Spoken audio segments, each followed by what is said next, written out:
राज्य व्यवस्था के बारे में बात करने वाले हैं, साथ ही हम संविधान और राज्य व्यवस्था में अंतर को भी देखेंगे। चूँकि ये पहली क्लास रहेगी तो हम तथ्यों पे यानी फैक्ट पे और बहुत ज़्यादा डीप कंसेप्ट से जानने से ज़्यादा हम इस चीज़ पे ध्यान देंगे कि इसमें अंतर क्या होता है, साथ ही साथ ये क्या होता है, हमें क्यों पढ़ना चाहिए। तो सबसे पहले अगर हम बात करें कि संविधान की, आज मैं आप लोगों को लिखवा कुछ भी नहीं रही हूँ, कॉन्स्टिट्यूशन, ठीक है। तो देखिए पहले अगर हम संविधान की बात करते हैं फर्स्ट नंबर पे, तो संविधान की अगर हम बात करें यानी कॉन्स्टिट्यूशन की अगर हम बात करें तो संविधान एक तरह का लिखित दस्तावेज है, मतलब लीगल एक सेट ऑफ बुक है यानी कॉपी है, जिसमें कि नियम, कानून व परंपराएं हैं जिससे कोई किसी देश में शासन किया जाता है। अब शासन का मतलब यहाँ पे वो वाला शासन नहीं है कि किसी का हम शोषण के लिए शासन का जहाँ प्रयोग करते थे, हम पहले शासन का प्रयोग करते हैं शोषण समझते हैं, तो शोषण नहीं, शासन मतलब उस देश को, किसी कंट्री को रेगुलेट करना। रेगुलेट मतलब आर्थिक मामलों में, सामाजिक मामलों में, और जो भी किसी देश को चलाने के लिए जो भी मूलभूत चीज़ें होती हैं वो रेगुलेट करने के लिए किसी कंट्री को, उसको हम यहाँ पे शासन, उसको हम शासन बोल रहे हैं। तो मैंने आपको संविधान का क्या मतलब बताया कि कानून, नियम, कानून, नियम, उपनियम, कानून व परंपराओं का एक लिखित दस्तावेज है जो कि किसी देश में शासन के लिए ज़रूरी है। क्योंकि ये अगर हम इसको एक ब्रॉड लेवल से नीचे लेवल पे लाके बात करें, तो अगर आपका घर होता है, किसी का भी कोई मिडिल क्लास फैमिली का 5-6 मेंबर्स का घर है, तो आपके घर के भी कुछ रूल रेगुलेशंस होते होंगे, सारी चीज़ें। तो आप घर का जो भी रूल रेगुलेशन है वो कभी बुक में तो होता नहीं है, लेकिन हमको व्यवहारिक तौर पे तो चीज़ें पता होती हैं। लोगों के घर के सबके अपने अलग अलग रेगुलेशंस होते हैं। किसी के यहाँ लोग बहुत जल्दी सुबह उठते हैं, किसी के यहाँ लोग बहुत लेट में उठते हैं, किसी के यहाँ खाना 8 बजे बनता है, किसी के यहाँ खाना रात के 9 बजे खाते हैं, किसी के यहाँ टाइमिंग घर से निकलने की कुछ और होगी, किसी के घर आने की कुछ और होगी। तो ये सब हर एक घर के कुछ रूल रेगुलेशंस होते हैं जो वहाँ के मेम्बर्स को फॉलो करने होते हैं, जो कि वो लिखित नहीं है। तो ये तो हमारे छोटे से घर की बात है। जब बात देश पे आती है, जब हम कंट्री लेवल पे बात करते हैं, तो वहाँ पे हमको लीगल चीज़ें ज़रूरी होती हैं। तो संविधान क्या है? नियम, उपनियम, कानून और परंपराओं का एक लिखित दस्तावेज है जो किसी देश में शासन के लिए ज़रूरी होता है। ये तो रही संविधान की बात, जो मेरे हिसाब से आपको समझ में आई होगी।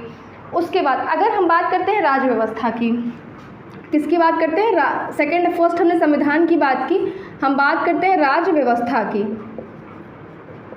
राज्य व्यवस्था जिसे इंग्लिश में हम बोलते हैं पॉलिटी।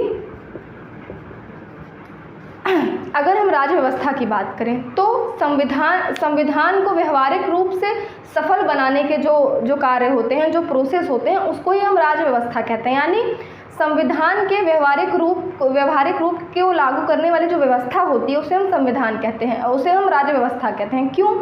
क्योंकि संविधान एक लिखित कॉपी है जिसमें रूल रेगुलेशंस लिखे हैं कि आपको ऐसे रेगुलेट करना है किसी कंट्री को, लेकिन फॉलो कराने के लिए तो आपको मैनेजमेंट चाहिए, आपको इंसान चाहिए, जो कि सबके अपने अपने अलग अलग काम होते हैं और वही इंसान उसको रूल एंड रेगुलेशंस को फॉलो कराता है।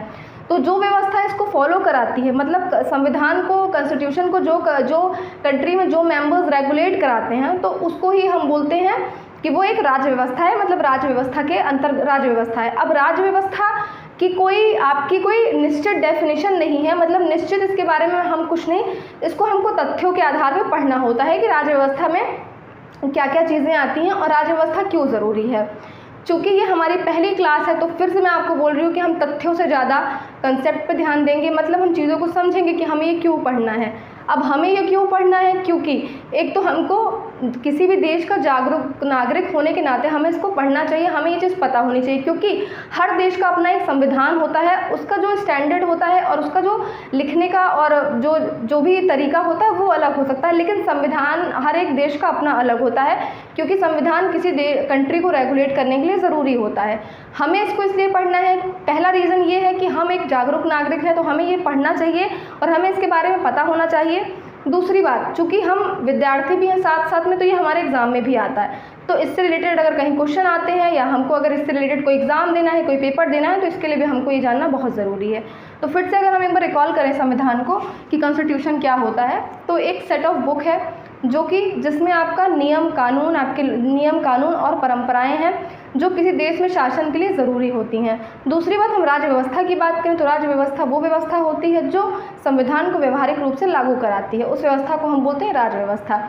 तो ये पॉलिटी की फर्स्ट क्लास है जिसमें मैंने आपको सिर्फ और सिर्फ आप कुछ मतलब सिर्फ ये चीज़ पर ध्यान दीजिए कि हमने सिर्फ इसमें संविधान और राज्य व्यवस्था को हमने समझा है और इसमें हमने अंतर को देखा है कि संविधान क्या है, कैसे बना, कितने समय में बना, इसकी ज़रूरत क्यों पड़ी, किस देश से लिया गया, राज्य व्यवस्था क्या है, राज्य व्यवस्था के क्या तत्व हैं, बहुत सारी चीज़ों को हमें पढ़ना है। चूँकि ये फर्स्ट क्लास है इसलिए मैंने इसका छोटा सा इंट्रोडक्शन दिया है कि आपके माइंड में जो है वो फॉर्मेटिव बनता रहे कि कि हमें अब आगे इसी वे में